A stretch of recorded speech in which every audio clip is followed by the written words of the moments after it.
네, 오늘 말씀은 로마서 5장 12절에서 21절이죠. 그래서 이제 예수님과 아담을 비교를 합니다. 문단 구분은 이제 이게 정확한 문단 구분은 아닌데 한번 얘기해 볼게요. 12절에서 14절은 아담으로 인해 모든 인류의 죄가 발생되다 라고 했고, 15절에서 16절은 그리스도께서도 자신의 십자가의 죽으심으로 모든 인류에 은혜를 끼치게 되었다, 이런 거예요. 아담 때문에 모든 인류가 죽게 생겼는데 예수님 때문에 모든 인류가 살게 생긴 거예요. 네. 그게 됐고, 17절에서 19절은 아담으로 인해서 전 인류가 죽을 위험에 처했듯이 예수님의 십자가의 보혈로 모든 인류가 살 수 있게 되었다. 네.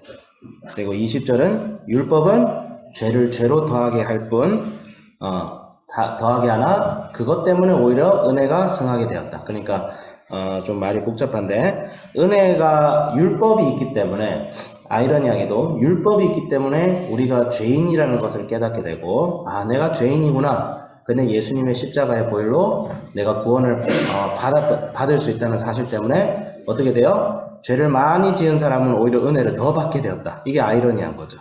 아담으로 죄성으로 인해서 우리는 죽을 수밖에 없는 사실을 철저하게 자각하게 되었는데, 오히려 그것이 예수님의 십자가를 더 받아들이기 쉽게 되었다. 그래서 전체 주제는 둘째 아담이 되신 예수 그리스도 그렇게 보면 될 거예요.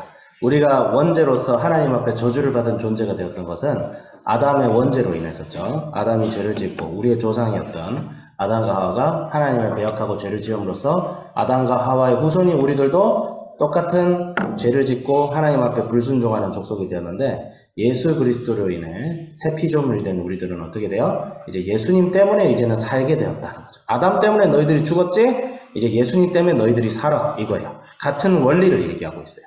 어떤 영적 원리를 아담과 예수 그리스도를 비교해서 설명을 하고 있어요. 사실 굉장히 철학적으로 구조적으로 굉장히 짜임새 있게 얘기를 하고 있어요.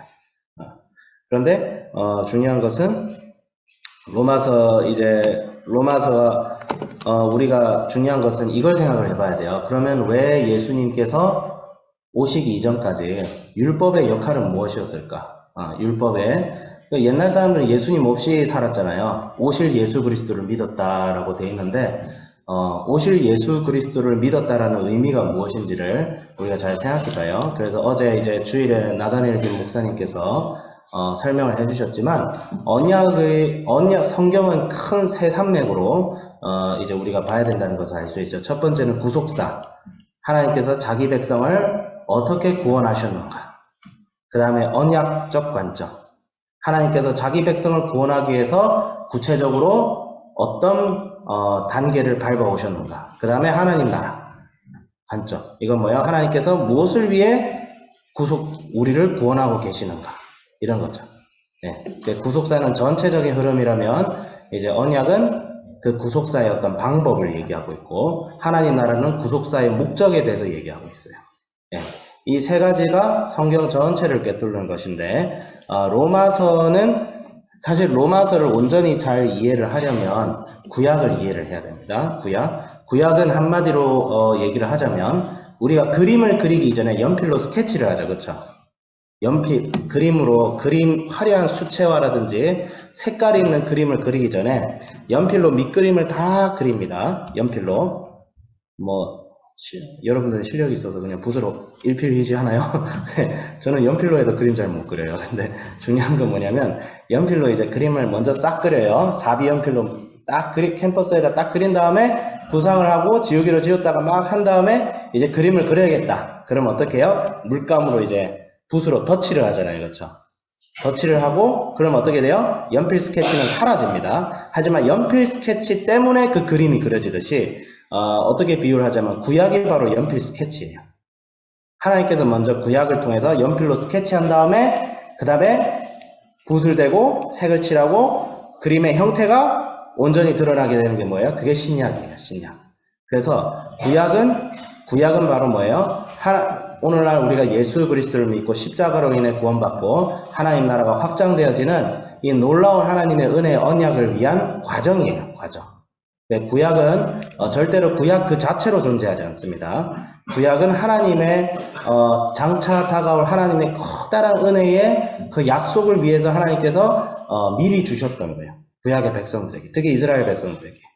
그래서 구약의 언약은 크게 한 4가지로, 저는 한 4가지로 나눌 수 있어요. 뭐 더 많이 있을 수 있는데 4가지로. 일단은 노아의 방주는 좀 제외하고 이스라엘 한정한다면 일단 아담의 언약은 폐기됐죠. 아담의 언약은 폐기됐어요. 인간이 행함으로. 아담의 언약은 행함 언약이에요. 네가 이렇게 해줄 때 내가 하나님 되어줄게. 이런데 그건 폐기됐죠. 왜? 아담이 불순종했으니까.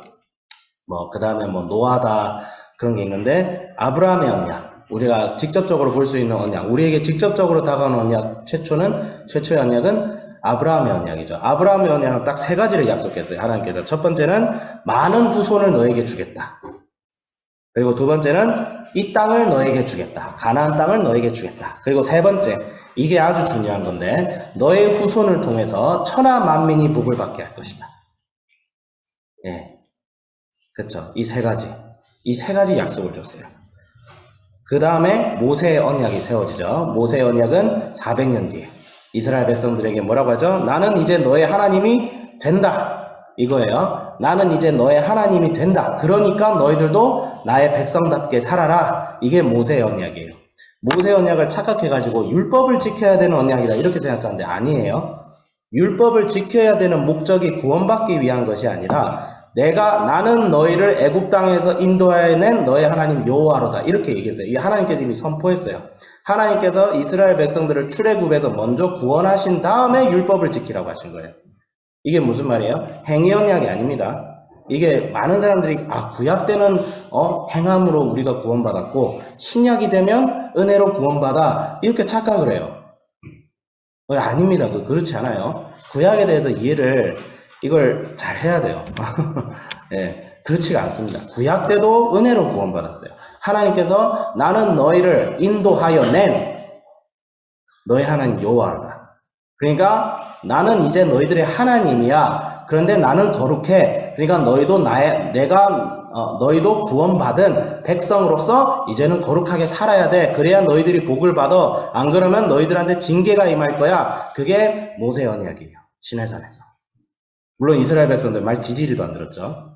그래가지고 약속대로 하나님께서 약속하신 대로 포로생활을 하게 하셨죠. 근데 다윗의 언약은 뭐예요? 다윗에게 하나님께서 하신 약속은 너의 나라가 영원토록 존재할 것이다. 다윗. 그러니까 다윗과 다윗의 후손이 영원토록 하나님 나라의 주인이 될 것이다. 이 뜻이에요. 되게 이상하잖아요. 왜냐하면 다윗의 왕가는 기원전 500년경에 이미 망했어요. 이스라엘 국가가 바벨론에 의해서. 근데 하나님께서는 이 약속이 여전히 유효하다고 하십니다. 그 다음에 예레미야와 이사야에서 보면 새 언약에 대해서 얘기하고 있어요. 새 언약. 새 언약에 대해서 얘기를 하고 있는데 우리 학생들 조금 어려울 수 있지만 좀 잘 들어줘요.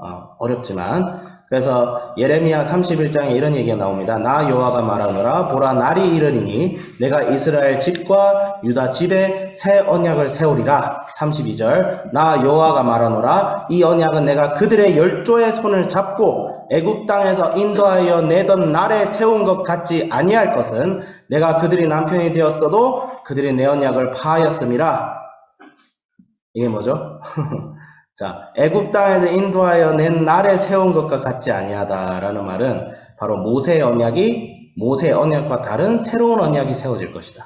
그 예레미야와 이사야에서 이미 예언을 하였고, 그리고 예수님께서 오셔서 그 언약이 자기에 대한 것이다 라고 이미 얘기를 하고 있죠. 그래서 누가복음 4장 17절에서 선지자 이사야의 글을 드리거늘 책을 펴서 이렇게 기록된 데를 찾으시니 곧 이런 거 18절 주의 성령이 내게 임하였으니 하고 그 책을 해당해서 그 책을 읽고 덮으신 다음에 예수님께서 그 모여있던 유대인들에게 뭐라고 하시죠? 이에 예수님께서 그들에게 말씀하시되 이 글이 오늘 너희 귀에 응하였느니라. 이게 무슨 말이에요? 지금 너희들이 읽었던 이사야의 글 있지? 너희들이 수백 년 동안 읽었던 이사야의 글의 주인공이 바로 나야. 자기라는 거예요. 예수님 대놓고 얘기합니다. 지금 구약이 나에 대해서 얘기한 거야. 너희들이 그렇게 읽고 그렇게 귀하게 여기고 율법에 대해서 그때 바리새인들 율법에 살고 율법에 죽었죠. 예. 근데 너희들이 그렇게 지키는 율법이 지금 나에 대해서 얘기한 거야. 근데 어떻게 나를 배척하느냐 이 무식한 것들아. 그 예수님. 그 사도 바울도 똑같이 얘기하는 거예요. 아니 지금 너희들이 그 지키는 율법이 지금 예수님의 은혜에 대해서 하는 얘기인데 너희들은 너는 율법을 알지도 못하느냐. 사도 바울은 율법의 전문가였어요. 바리새인들 중에 바리새인이었고 바리새인의 가장 대표적인 학파 중 하나인 가마리엘 학파. 가마리엘은 엄청난 율법에 거의 그 당시 이스라엘에 존중받는 사람이었어요. 그런 사람의 수제자였어요. 예. 그러니까 율법에 대해서 전통하면 전통이지 무식한 사람이 아니었어요. 창세기부터 말라기까지 달달달 외우던 사람이었어요. 바리새인들은.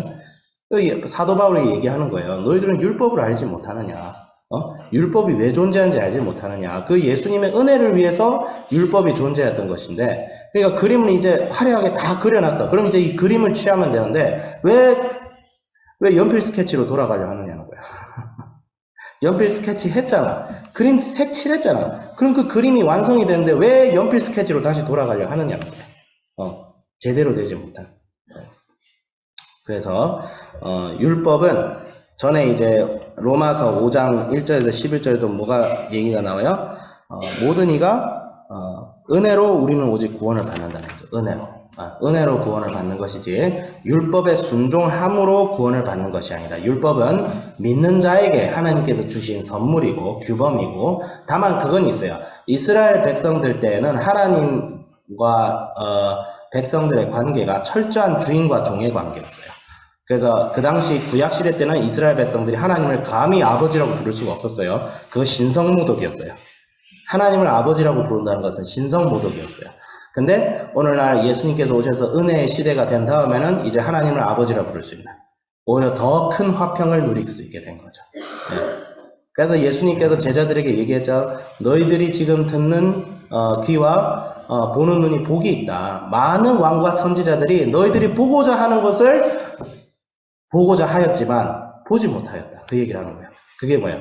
구약의 선지자들은 예수님이 오실 예수님에 대한 그런 연필 스케치로 보일 듯한 그림은 봤지만 그것이 실체를 보지는 못했어요. 예. 하지만 우리는 그 실체를 이미 알고 있죠. 예. 구약의 선지자들과 왕들은 하나님 예수님께서 메시아로 오심을 이미 알고 있었어요. 알고 있었지만 그리고 지금 유대교 믿으시는 분들은 그 메시아를 아직도 기다리고 있어요. 우리는 그 메시아가 예수님이라는 것을 믿고 있는 거죠. 그렇기 때문에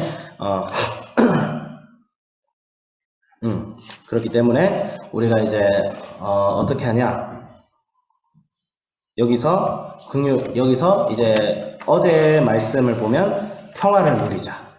예, 평화를 누리자라고 되어 있어요. 그냥 궁극적인 결론은 뭐예요? 우리는 이제 구원받은 자로서 평화를 누려야 됩니다. 예수님과 평화를 누려야 돼요. 예수님을 믿고 예수님과 함께하는 삶은 반드시 기쁨이 있고 희락이 있고 복이 있어요. 물론 고통도 있죠. 우리가 여전히 죄 가운데 있는 것에 대한 거기에 대한 아픔이 있어요.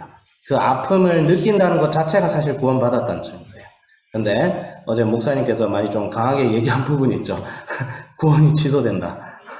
근데 로마서 재밌는 말씀이 있어요. 로마서 이게 조금만 더 할게요. 로마서 14장인가? 로마서 14장에 이 내용이 있습니다. 오케이. 자, 로마서 14장 1절에 뭐라고 되어 있냐면 믿음이 연약한 자를 너희가 봤되 그의 의심하는 바를 비판하지 말라. 그러니까 무슨 말이야? 믿음이 연약한 자를 비판하지 말라는 거죠. 또 4절에 뭐라고 되어 있죠? 남의 하인을 판단하는 너는 누구뇨? 그 섰는 것이나 넘어지는 것이 제 주인에게 있으네. 저가 세움을 받으리니 이는 저를 세우시는 권능이 누구에게 있다? 주께 있음이니라. 그 말은 뭐예요? 야, 제가 뭐 죄 짓고 한다고 해서 네가 뭔데 구원을 받았는지 안 받았는지 판단을 하느냐는 거예요. 네? 그건 내가 알아서 한다. 너희들을 판단하지 마라. 그가 넘어지든 서 있든 그것은 누구에게 있다는 거죠? 성령에게 있다는 거죠. 하나님께 있다는 거죠. 우리의 구원이 우리가 예수님 앞에서 성화되어지는 건 하나님께 달린 것이지, 사람이 함부로 그 행함을 가지고 제 구원 못 받았어, 니 그러면 지옥 가, 그러면 절대 안 되는 거죠. 그거는 하나님의 그 권리를, 하나님의 그것을 월권 행위를 하는 거기 때문에 절대로 요즘 그래서 요즘 착각하는 게 한국 교회가 타락한 이유가 믿음만 강조하고 행함을 강조하지 않아서 그렇다, 이런 통설이 있어요. 저도 그렇게 생각을 했었는데 틀렸습니다. 한국 교회가 타락한 건 그냥 믿음이 없어서예요. 한국 교회가 타락한 이유는 믿음이 없어서예요. 믿음이 있으면 반드시 행함이 있어요. 예수 그리스도를 믿는 삶에 희락이 있고 화평이 있고 기쁨이 있고 하나님 말씀대로 살고자 하는 성령의 소욕이 따르는데, 하나님 말씀대로 살지 않는다고 그건 말이 안 되는 거죠. 믿음이 없는 거예요. 믿음이 없었어요. 종신대 가서 교수님들 한 얘기 그냥 들어보면 믿음이 없어요. 교수님들이 믿음이 없다는 게 아니고 교수님들이 교회에 대해서 이런저런 얘기를 하는데, 자세히 들어보면 예수님을 믿는데 과연 저렇게 살 수 있을까라는 생각이 드는 거예요. 믿음이 없는 겁니다. 그래서 정리하면 예수님을 믿는 굳건한 믿음으로 평화를 누리고 예수님 앞에서 지옥 가는 게 두려워서 행함의 삶을 사는 것이 아니라, 예수님을 믿는 그 믿음 때문에 감사하고 기쁜데 더 기쁜 삶을 살고 싶어서, 예수님과 더 친하게 지내고 싶어서 거룩하게 살고자 하는 그런 삶을 살 때에 우리 삶의 변화가 일어날 줄 믿습니다. 자, 기도하겠습니다. 하나님 아버지, 주여 감사드립니다. 저희들이 예수님께서 우리에게 주신 평화와 평안과 안식과 기쁨을 그 누구도 빼앗지 않도록 하게 하여 주시고, 주여 우리들이 예수님 믿는 사람으로서 이제 더 백성답게, 예수님께서 거룩하시니 예수님께서 이웃을 사랑하듯이 우리도 서로 사랑할 수 있는 마음을 허락하여 주시고, 말뿐인 믿음이 아니라 행함으로 보여지고 증거되어지는 믿음이 되게 하여 주시옵소서. 감사드리며 예수 그리스도 이름으로 기도드립니다. 아멘.